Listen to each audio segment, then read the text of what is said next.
আমার সকল প্রিয় ভাই বোনেদের আমার চ্যানেলে স্বাগত জানাই। সকলকে জয় যিশু। আশা করি তোমরা ঈশ্বরের কৃপায় সকলে ভালো আছো, আমিও খুব ভালো আছি। তো অনেকদিন পর একটা ব্লগ শেয়ার করতে এলাম তোমাদের সাথে। সেটা হলো আমরা 4-5 দিনের জন্য গেছিলাম বীরভূম ও বর্ধমানে মিনিস্ট্রির কার্যে, পাশাপাশি কাছে পিঠে একটু ঘুরতেও গিয়েছিলাম। সেই সবই শেয়ার করব। আশা করি ভিডিওটি তোমাদের ভালো লাগবে। এটা ছিল একটা রবিবারের বিকেল। সকালবেলাতে গেছিলাম চার্চে, আর বিকেলে যে দিদির বাড়িতে উঠেছিলাম আমরা, সেই শিলা দিদির বাড়ির কাছে একটু ঘুরতে বেরিয়েছিলাম। দেখো পথের পাশের ফুলগুলোতে কেমন কয়লা গুঁড়ো, এরকম গাড়ি বোঝাই করে কয়লা নিয়ে যায়, আর আশেপাশের গাছপালা ঘর বাড়ি সবকিছু জিনিসপত্রে একটা কালো আস্তরণ পড়ে যায়। রাস্তার পাশেই দেখতে পেলাম একটা কুয়ো, অনেক গভীর। এখানে যে কটা কুয়ো দেখেছি সবগুলোই অনেক গভীর। তো আমরা মাঠ ঘাট রাস্তায় ঘুরতে ঘুরতে চেনা অচেনা ফুল ফলের সাথে পরিচিত হচ্ছিলাম।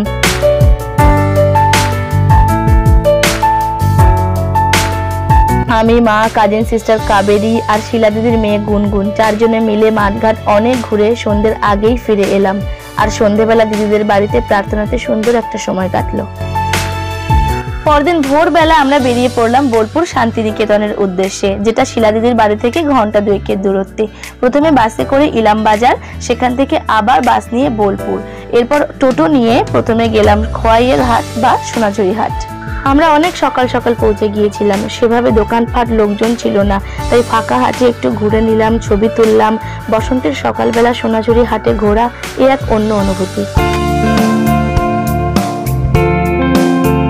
একটা মস্ত উইপোকার ঢিবি দেখতে পেলাম, যেটা গাছের গোড়াটাকে পুরো ঢেকে দিয়েছে এবং এটা বেশ শক্ত। এদিকে মা দাঁড়িয়ে পড়েছে ছবি তোলার জন্য, ওদিকে কিছু দোকানপাট বসে গেছে, আর আমাদের লেগে গেছে প্রচন্ড খিদে। আর শিলা দিদি কত খাবার এনেছিল বাড়ি থেকে। শিলা দিদি আমার একজন আত্মিক দিদি, যিনি নিজেও একজন ক্যান্সার জয়ী। প্রভু যিশু আমাদের আত্মিক বন্ধনে বেঁধে দিয়েছে। খাওয়া দাওয়া সেরে আমরা হাটের জিনিসগুলো দেখতে থাকলাম। খুব সুন্দর সব কালেকশন, জামা কাপড়, হ্যান্ডক্রাফট। সোনাঝুরি হাটের আরেকটি সৌন্দর্য আদিবাসীদের লোকগানের নৃত্য। আমরাও একটু সামিল হলাম তাতে। হাট থেকে বেরিয়ে আমরা চলে এলাম বিশ্বভারতীতে। সত্যি রবীন্দ্রনাথ, শান্তিনিকেতন বাঙালির কাছে এমন একটা আবেগ, মনে হচ্ছিল সহজ পাঠ কিশলয়ের দেশে চলে এসেছি।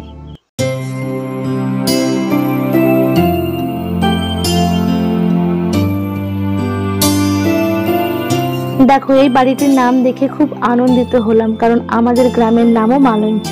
এই শিল্পকলাগুলো বানিয়েছিলেন বিশিষ্ট ভাস্কর্য শিল্পী রামকিঙ্কর বেজ।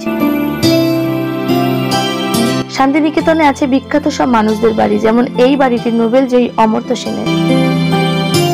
অনেকক্ষণ ঘুরতে ঘুরতে হালকা খিদে পেয়ে গিয়েছিল, তাই একটু দই খেয়ে নিলাম। এরপর আবার টোটো করে চলে গেলাম সৃজনী গ্রামে। তারপর টিকিট কেটে ঢুকে পড়লাম সুন্দর করে সাজানো শিল্পকলার সমারোহে।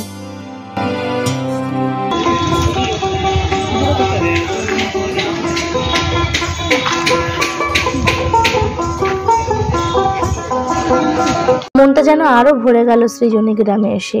বিভিন্ন রাজ্যের শিল্পকলার সাথে এরকম বিভিন্ন জনের লোকগান, বাউল, পরিবেশটাই অন্যরকম সুন্দর লাগছিল। 7টি রাজ্যের শিল্প সংস্কৃতি দিয়ে কৃত্রিম এই গ্রামটি তৈরি করা হয়েছে। এত ভালো লাগছিল দেখতে সবকিছু।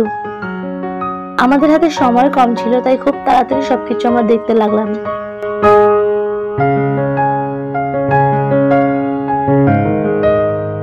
শান্তিনিকেতন থেকে বেরিয়ে আমরা বাস নিয়ে চলে এলাম দুবরাজপুরে, যেখানে এবার আমরা ভিজিট করব মামা ভাগ্নে পাহাড়।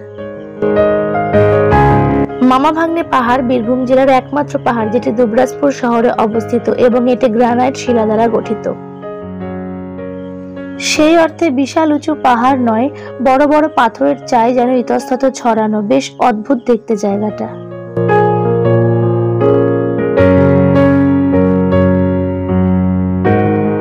ঈশ্বরের অনুগ্রহে খুব সুন্দর একটা স্মরণীয় দিন কাটিয়ে আমরা ফিরে এলাম, অ্যান্ড থ্যাঙ্কস টু শিলা দিদি অলসো।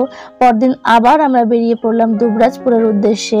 সেখানে সম্পাদি বলে আর একজন দিদির বাড়িতে প্রার্থনা সহভাগিতার সময় কাটিয়ে আমরা রওনা দিলাম বর্ধমানের উদ্দেশ্যে। বর্ধমান স্টেশনে নেমে টোটো করে একটা সুন্দর গ্রামের পথ ধরে আমরা চলে এলাম সুশান্ত কাকু ও কৃষ্ণা কাকিমার বাড়িতে। কৃষ্ণা কাকিমার সাথে 2018 সাল থেকে আমাদের আত্মীয়তা।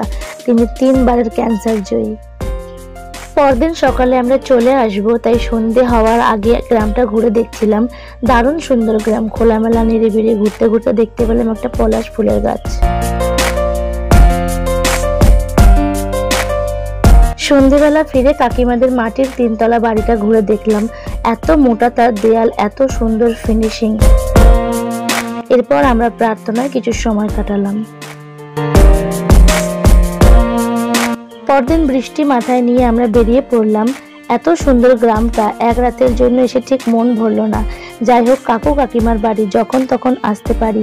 তো স্টেশনে পৌঁছেই আমরা ট্রেনে উঠে পড়লাম। দারুণ কয়েকটি দিন কাটিয়ে এবার বাড়ির পথে।